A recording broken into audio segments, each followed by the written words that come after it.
बड़े शर्म की बात है कि वृंदावन धाम जहां दुनिया के तमाम लोग आते हैं, जहां मांस के नाम से लोग घृणा करते हैं, वैसी पवित्र स्थान पर मैंने सुना है मुर्गे और मछली और बकरे काटे जा रहे हैं। शर्म नहीं आती? आतंक तो यहाँ फैला हुआ है। जिहादी आकर के हम मुर्गा और मछली खा रहे हैं। देखा मैंने देखो जाकर हड्डियां बिखर रही है। हमको लगता है हो ना हो कहीं गाय हत्या भी करते हो। यहाँ पर वृंदावन की सफाई होनी चाहिए। जितने भी जिहादी यहाँ बैठे हुए हैं, चुन चुन करके घर घर में जा करके कहीं बकरा, मांस, मछली, मुर्गा, गाय, उनको यहाँ से भगाओ। इसकी सफाई अत्यंत आवश्यक है, नहीं तो दुर्गंध इतना फैल जाएगा, आने वाले भविष्य में वृंदावन आने में लोग सोचा करेंगे। इसलिए पंडा समाज, तीर्थ समाज, ब्राह्मण समाज से निवेदन है कि यहाँ आज के बाद कहीं भी मांस का नाम निशान नहीं चाहिए। आश्चर्य की बात है, यहाँ वैष्णव लोग रहते हैं। मुर्गा की कौन कहे महाराज, यहाँ प्याज लहसुन भी लोग नहीं खाते, और वहां पर यहाँ हड्डी और मांस और कुत्ते और बिल्ली और बकरे। और शीघ्र संज्ञान लेना चाहिए और वृंदावन से हटना चाहिए। जितने जिहादी हैं, विधर्मी हैं, इन सबका बहिष्कार होना चाहिए। हम इसको बर्दाश्त नहीं करेंगे।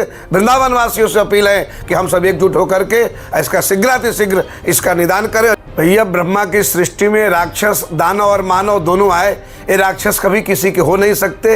ये आस्तीन के सांप हैं, इनको कितना भी पाल लो, पोस लो। पहले भैया चाचा बना करके बैठते हैं, फिर घर बनाते हैं, फिर ये शत्रुता करते हैं, और जैसे इनकी संख्या बढ़ जाती है फिर आक्रमण करके उसको भगा देते हैं। ये जिहादी किसी के हो नहीं सकते। इसलिए हिंदू भाइयों, जागो, जागने का समय है। अब हम सभी हिंदू एक हैं। विगत 25 वर्षों से हम वृंदावन में देख रहे हैं। पहले कितना शांति वातावरण था, कितनी पवित्रता थी, कितनी स्वच्छता थी। लेकिन आज देखो विधर्मियों की जनसंख्या इतनी बढ़ती जा रही। ये कहां से आ रहे हैं? जहां देखो वहीं पर झुग्गी झोपड़ी बना कर बसे हुए हैं। इसकी जांच होनी चाहिए और यहाँ इनका बसाव नहीं होना चाहिए। गुजरात में सके वहां से भगाए जा रहे हैं। जो भी बांग्लादेशी घुसपैठी यहाँ पड़े हुए हैं, इन पे बुलडोजर चला करके इनको जड़ से उखाड़ के फेंकना चाहिए। मैं वृंदावन धाम की महिमा की क्या करूं? उसके बखान तो महाराज पूरे ब्रह्मांड के जितने व्यास हैं वो सब उसकी महिमा गाते हैं कि भैया दौड़ दौड़ करके सब वृंदावन में आओ। वृंदावन में आकर के के बिहारी जी के दर्शन करो, राधा वल्लभ के दर्शन करो, राधा रमण के दर्शन करो, राधा श्याम सुंदर के दर्शन करो, राधा दामोदर में जाकर के दर्शन करके 4 परिक्रमा लगाओ। उसकी परिक्रमा का फल, गिरिराज की परिक्रमा का फल मिल जाता है। लेकिन जब हम दर्शन करने के जाते हैं, बिहारी जी जाते हैं, राधा वल्लभ जाते हैं, तो वहां देखते हैं कि मुर्गे की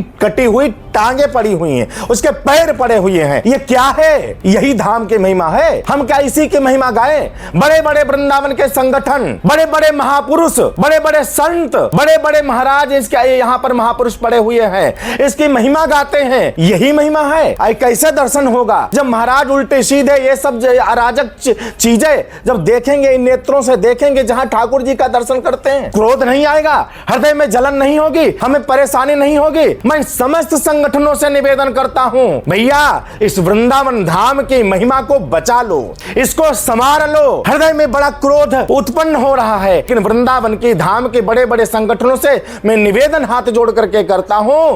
क्यों? क्योंकि मैं भी राष्ट्रीय ब्राह्मण सेवा संघ का उपाध्यक्ष हूं। उपाध्यक्ष होने के नाते मैं सबसे आवाहन करता हूं, सबसे प्रार्थना करता हूं, वृंदावन में ऐसे कोई कृत्य नहीं होने चाहिए जो विधर्मी लोग आकर के इसको बिगाड़ने का प्रयास करते हैं। मैं योगी जी का बहुत बहुत धन्यवाद करता हूं कि वृंदावन धाम को, ब्रजमंडल को तीर्थ घोषित किया है। तीर्थ स्थान घोषित करने के बाद में इसको हमें देखना पड़ेगा। हम गली मोहल्ले जितने यहाँ पर संगठन है, समस्त महापुरुषों को देखना पड़ेगा। इसको सुधारने का प्रयास करना पड़ेगा। इसलिए मैं प्रार्थना करता हूं कि भैया ऐसा कोई कृत्य श्रीधाम वृंदावन, नंदगांव, बरसाना, गोकुल, रमण रेती में ऐसा कोई कृत्य ना हो। एक दर्शनार्थी महिला वो यहाँ पर आती है, लेकिन जब वो महाराज मुर्गे के टांगे पैर उस कटे हुए पड़े को देखती है, उसने वीडियो बना करके और उसने जब से सोशल मीडिया पर डाला तो उसके लिए गलत कमेंट करने लगे। क्या वो पब्लिसिटी कर रही है? क्या वो अपना नाम करना चाहती है? अगर भैया वो अपना नाम करना चाहती है तो ऐसी दुर्गंध को देख करके तुम क्यों नहीं नाम कर लेते हो? तुम भी नाम कर लो, क्यों नहीं नाम करते हो? यहाँ पर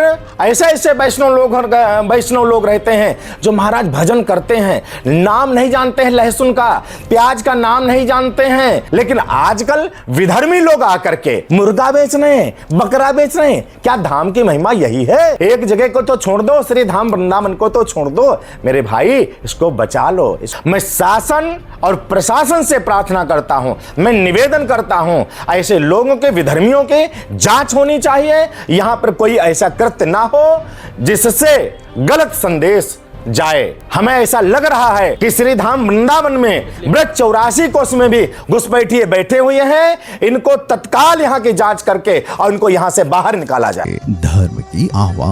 धर्म की आवाज चैनल को सब्सक्राइब अवश्य